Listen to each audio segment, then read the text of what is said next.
Currently, it looks like Theory actually moved in to go for that FTL jump, which I believe is what he went with in their matchup versus, I believe, one team earlier. That was actually on Alpha, I believe, taking place versus C9. So I'm kind of interested to see actually the FTL jump be chosen. I mean, it's not something that I always see when it comes down to online scrims, but it can obviously, give you a massive advantage. In some ways, it's kind of like, glitch but forward. But I mean, if you're on a certain side, if you're trying to, win a gunfight, it can obviously be very beneficial to you. Yeah, just any sort of it's just a blink. It can be really disorienting for the enemy, and it can also be used as just getting from point A to point B as quickly as you can. So curious to see how FTL jump changes the outcome of this match here, to see if that rig's payload, excuse me, can have a big impact there for Theory. And now, for everything else, it seems to be pretty normal picture. I mean, we're seeing the Centurion on the side of Echo Fox. That's going to be Mosh that's taking that one. And I fully expect him to probably be the bomb carrier, which, he's major slayer for the team. It was like kind of Nestle who was doing that last time, but I don't believe in that last map we actually saw Mosh go with the Centurion. So what I like from C9, what they were able to do is that every time a player was getting closer to their rig, they would make sure that player was the bomb carrier. Because when it comes down to B, I mean, like I said, Scorch is a lot different to me than every other Search and Destroy that we have in the rotation right now, because why? It's so heavy, and the fact that it is that you can easily get that bomb down a majority of the time if you have a player who even has a trophy drone or even just has a trophy in general. So I think when it comes down to the offensive teams, it's really going to be interesting to see which kind of specialist person they kind of prefer to have. It just happened to be that C9 kind of preferred their Centurion player. So. Yeah, and as far as getting that bomb down on the B site, when you lay down behind that bomb, if you can just get into that corner, it's so difficult for players on the opposite side of Drill, the side towards Medic, to really pick you off unless you stand up or they jump over, which is then exposing themselves to the rest of your team that should be overlooking you, which you can expect that to be Goonjar's job for Team Kaliber here. So I'm curious to see how that plays out. On the offensive side, we are starting off with Team K. Yeah, of course, as the time starts to tick in, of course, teams kind of communicating to each other, getting those strategies underway, looking to see if we see anything interesting as far as weapon selection. I'm probably not going to see any snipers. That'd be very odd to see. But I am curious as this map does get to load in. Maybe we see an A push at any time. Obviously B is the main preferred site, as like the last 9 rounds of that last Search and Destroy cast on this exact map. Didn't see anything else. What I think could be interesting, is kind of using the A site in your favor, is maybe you make a delayed push. And that way, that might be you kind of tricking the other team and thinking you're going A, when in reality, you're actually rushing that B site. So it can kind of work out in your favor. You can kind of play the bomb sites to your advantage. We'll see if that gets done. But I fully expect to see a lot of B hits, maybe 95% of the time. Yeah, because it's so difficult to get to A without there's the only 2 ways, right? Yeah, I mean, there's the wall play is run going to be read so quickly. If they don't see you coming up towards your side of security or something, first off, you just gave them great map pressure, and then they also just know exactly where you're going, and that wall run leaves you so vulnerable. So we're going to see how things play out here. Goonjar, like I said, looking over his teammates towards Drill. That's going to be 3 players flooding out of Medic. 1 kill going in favor of both sides of this matchup here. TCM a little tagged up with that OSA. Is in a favorable position, though. If he pushes this player on the opposite side of security, that could be big for him. As long as he can take cover afterwards, it looks like they're actually waiting for this play to happen, so he's not going to bother pushing it. TCM kind of dancing right now, able to find one, tries to find the second. That back rock area, like you said, 2 versus 2. Goonjar still with the bomb in hand, gets caught reloading. You can kind of see TCM being incredibly aggressive. Really frantic there. It didn't look like he really knew what he wanted to do in that situation at all. Neslo versus Goonjar, battle of the teammates. It looks like Neslo is going to win that gunfight. Big play from him, and kind of played that very well. Kind of realized that Goonjar most likely going to try to challenge. Able to catch that player sliding. It's going to be a nice 1 versus 2. Neslo finding both in the end. So a good first round for the side of Echo Fox. Yeah, it's good that Nesla was there, able to try to pick up on some of what TCM was setting up there. TCM was kind of trapped. He didn't know which way to look, towards his medic or towards security when he knows there are 2 players towards Moonside, right? He's just kind of trapped and kind of stuck, and Nesla was there to clean up and finish off the round here. So, again, we're starting off with Team Kaliber here. Goonjar's going to be in position. He's just kind of pre-firing for security in case Echo Fox wants to rush the site. However, it looks like Echo Fox is favoring that A site, and they're opening up with 2 kills, so that's huge. This is not something you usually see, but it looks like it's going to work out very well for them. Yeah, they definitely caught the side of TK off guard. It's basically who's going to do it first. Echo Fox taking no time to make sure that one is done. So the bomb is planted, 2 versus 4.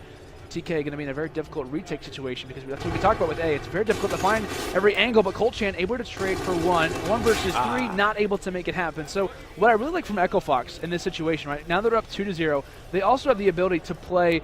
In some ways, TK's not going to know where they're coming from because now they went to the A side. They've done something different. So now every time when it comes down to future offensive rounds, that could be, it could be TK kind of sending maybe two to either side, checking and making sure. Not saying it's always going to be happening, but it's always going to be lingering in TK's mind that they've done it in the past. Right, because at the same time, when we look at their defensive setup, they could also just try and push more aggressively through security. And if they're like, hey, they're not here, then the only two other lanes they could have hit. Right. So it'll definitely influence the future rounds in this game for sure for them to make such a statement in the first one. So here we are, opening push again. Goonjar kind of doing the same thing on both sides, sort of being that backline AR and pre-firing any sort of chest-high cover that the enemy team could hop onto. Oh, we're seeing the bomb go down by Goonjar, though. He's getting spammed with nades. That's going to be Mosh who's able to find a kill. Another flechette grenade coming in from Methods. TCM finds the third. So far, unanswered kills on the side of Team Kaliber, unanswered kills from the side of Echo Fox.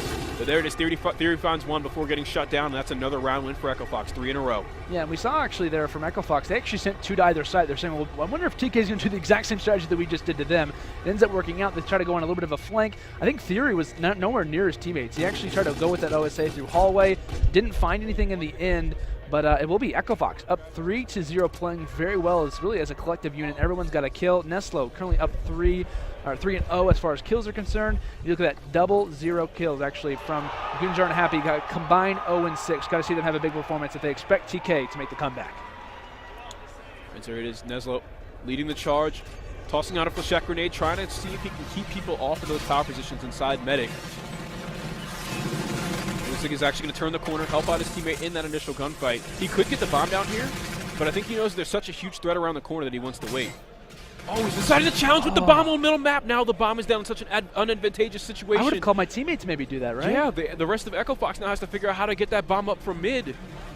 Fury able to get a nice challenge there. It's going to be a 2-on-1, able to make it happen. Spots one other inside of observation. Nade out, Methods 1 versus 2. Can you make a 1v2 happen?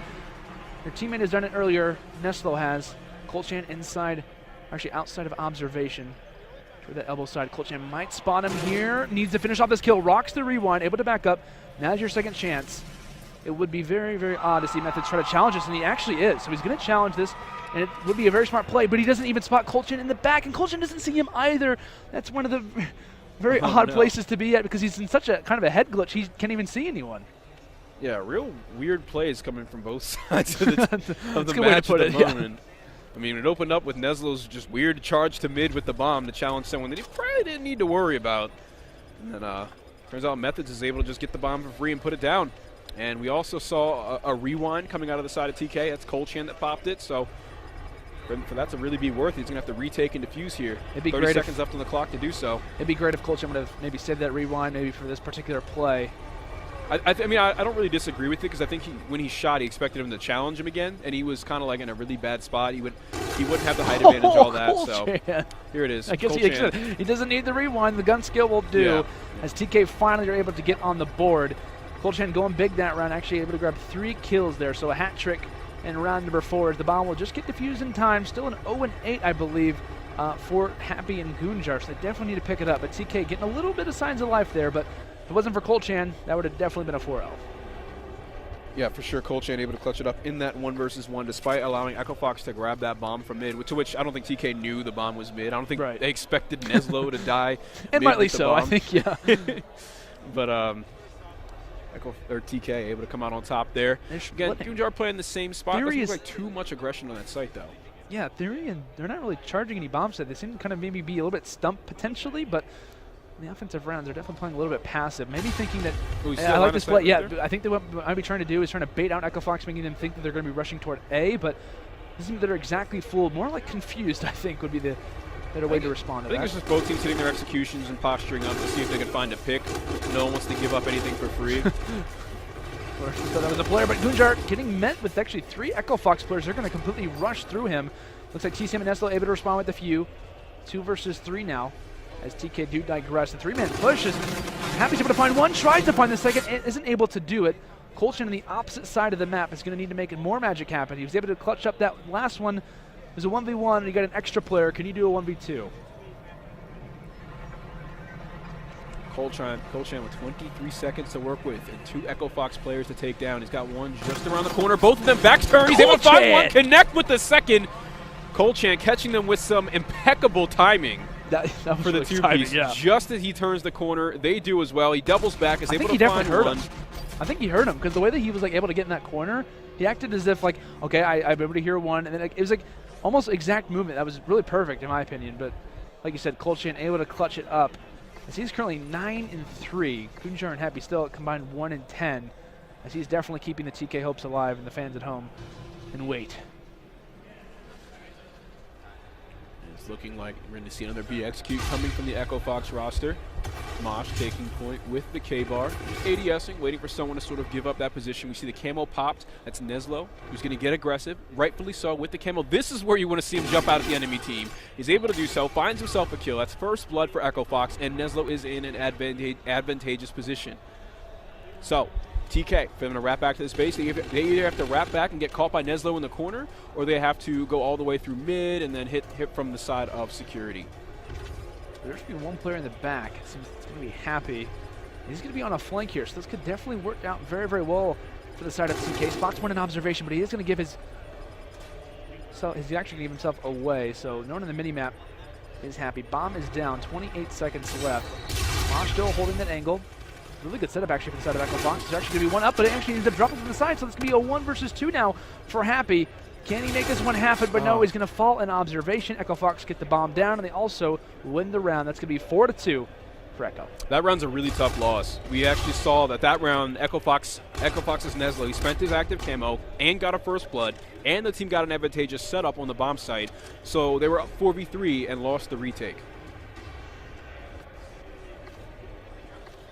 TK, you've got to try to make something happen. You can't really allow Echo Fox to get onto that 5th round. They will be on offense, so when it comes down to Scorch, expect to see that B hit. But they're actually going to be a little bit of a delayed push, as you're actually going to see Theory and I believe Happy going and looking at every angle toward that A site. So just trying to be aware, maybe letting Gunjar know if a rush over here is possible, but he is quickly going to be foiled as Gunjar still holding this angle, maybe even trying to watch the flank potentially, as gunfire is still coming in. You can imagine Echo Fox has no idea that bomb is just right actually into our drill.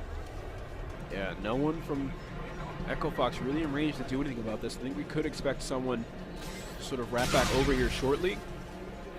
Gunjar, though, can't see what we see. Can't see the player outlines. He doesn't know that it's free to plant. And now he's going to kind of take his opportunity, call their bluff, and put it down. Kills going back and forth. Bomb goes down. 40 seconds on the clock. Echo Fox has to eliminate them and defuse.